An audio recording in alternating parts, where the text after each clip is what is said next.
What does it mean to be human? And what are we? Are we eternal spiritual beings having a human experience as many, including myself, believe? Or is this one human life all we get? Either way, our present humanity is inescapable, and we are experiencing it for a reason, we hope. The bottom line is that we have an opportunity to make the best of this human life. The best way to accomplish it is together, and by honoring the ways in which we are all alike.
We share this flame from one candle to the next.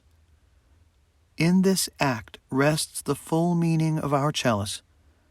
Light shared is light expanded. May it illuminate our humanity for us today. Amen. My first memories, at least those about others, are of wondering about what people believed, religiously speaking. I'm not certain of the foundation of that curiosity.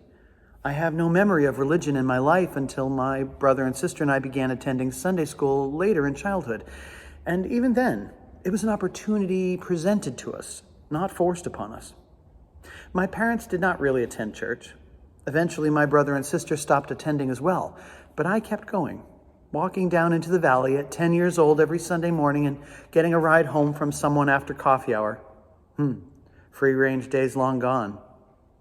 So I'm not exactly sure where the early question mark came from about the nature of other people's spiritual beliefs, but I remember the wondering distinctly.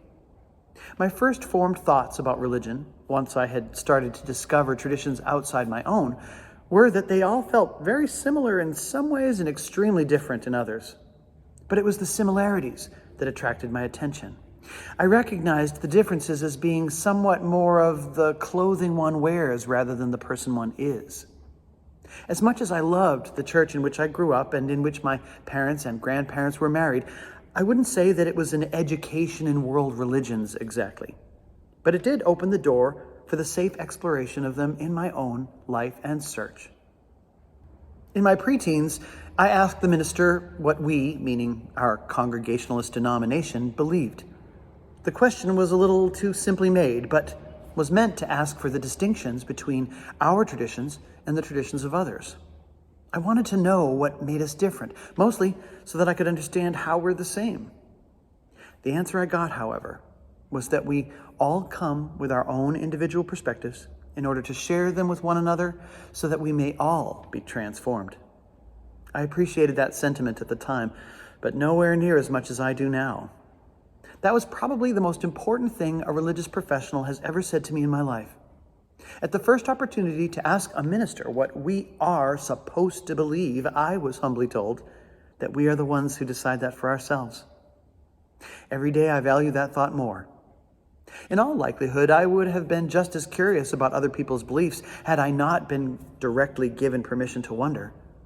But at what cost would that curiosity exist? I have known people whose curiosities about other faith ideas have led them to feel unwelcome in their own churches. Questions like that were and still are not allowed in many places. But I was given a freedom from that burden, a freedom I recommend we all make it a priority to claim for ourselves.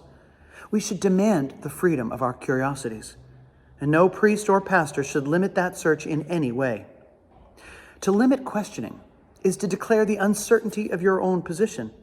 To prevent others from wondering about and respecting the ideas of other people is to admit that one's faith does not have all the answers.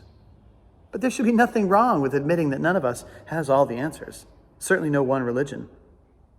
Religious professionals should be more comfortable with the free and responsible search for truth and meaning. Any good truth worth its salt should have no fear of competition. As I've gotten older, my curiosity no less enthusiastic, I've begun to realize what three things most major faiths have in common. Namely, advice on how to get along with one another. That's the main contribution of nearly all religions.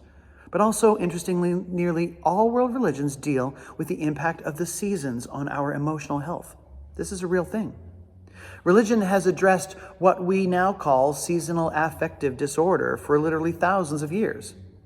And third, practically all religions have an opinion on the nature and or existence of our eternal selves. These three things, how to get along with others, how to cope with the change of the seasons, and an opinion on the ultimate reality, are the recurring themes in virtually all forms of organized religion. The wheel of the year, our relationships, and the dispensation of our souls.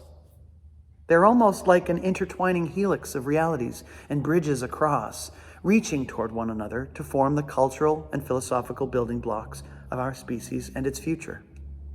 Now, the most tenuously discussed of the three is the soul, sometimes thought of as the higher self or the higher mind. If real, it is a consistent aspect of our human existence, and yet organized religion seldom deals with this higher self except to reference the danger in which it exists without the careful adherence to the faith. Beware for your immortal soul. Do as you're told. Of course, not all faith systems dispense fear as a method of controlling the outcome of our eternal souls, but it exists more often than not. I think that's an abuse of our relationship with our higher selves, and it's gotten us into trouble, this tradition of accomplishing obedience through fear. It can't be the intention of Spirit to shame us or make us afraid in order to love one another more. I'm sorry, that just does not possess any psychological or spiritual logic. Punishment does not teach love, and ultimately the teachings are only about love. The wheel of the year, the changing of the seasons, is sometimes the quiet or unnoticed component, except for those who still honor the old earth traditions.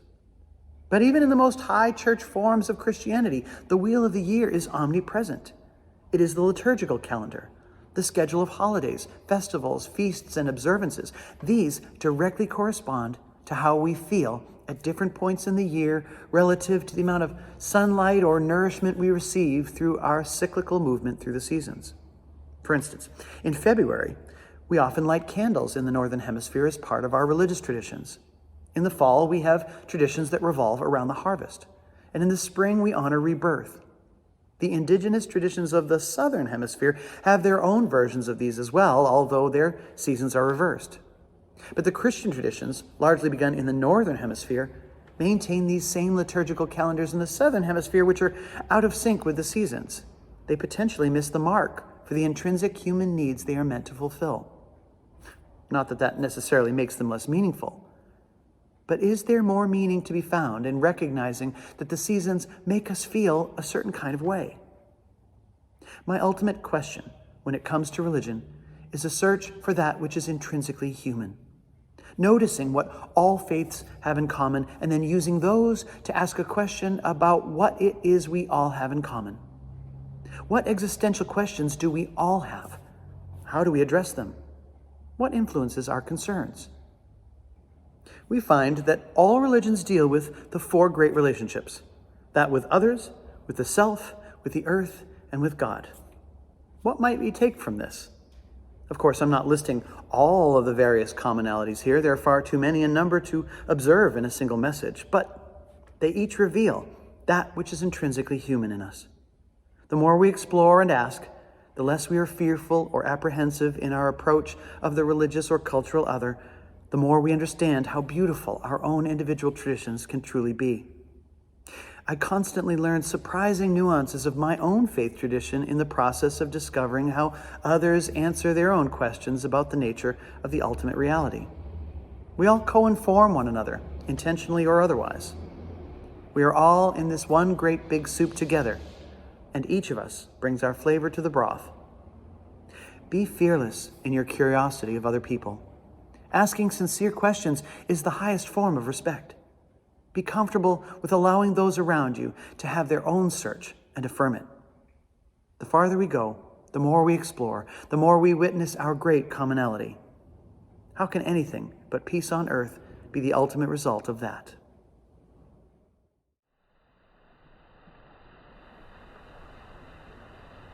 Be at ease now and breathe. As you breathe smoothly in and out, feel the oxygen rushing through the entirety of your body. Increase the size of your intake and the exhale a little more than normal. Breathe deeply.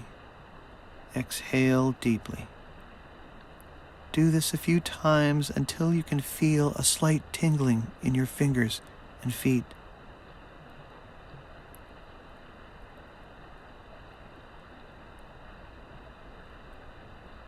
And then return your breathing to a normal, easy flow.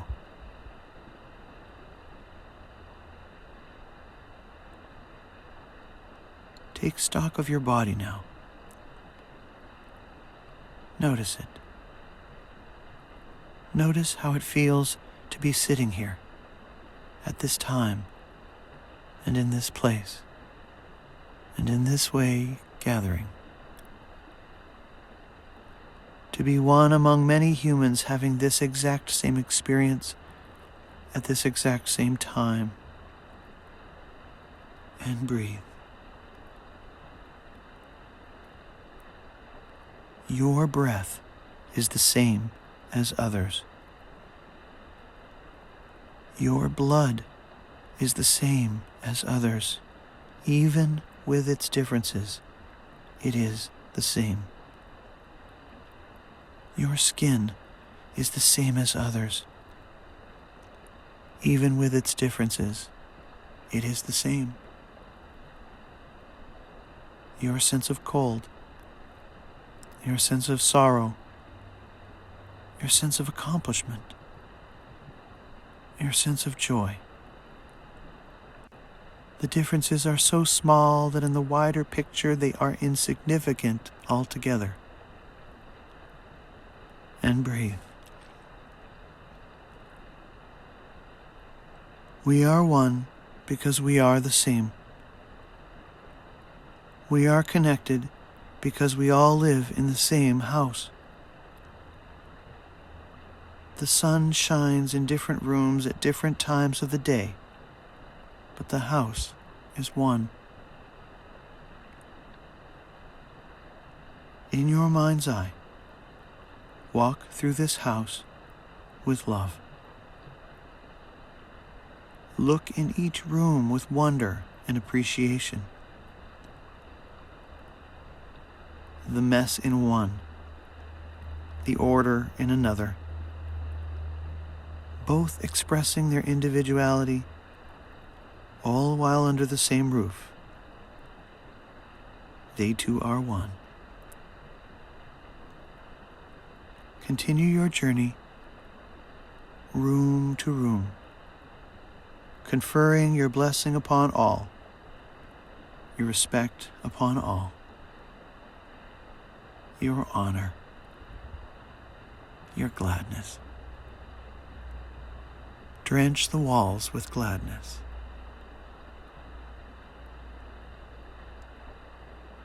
Be at home here. Take one final breath and return.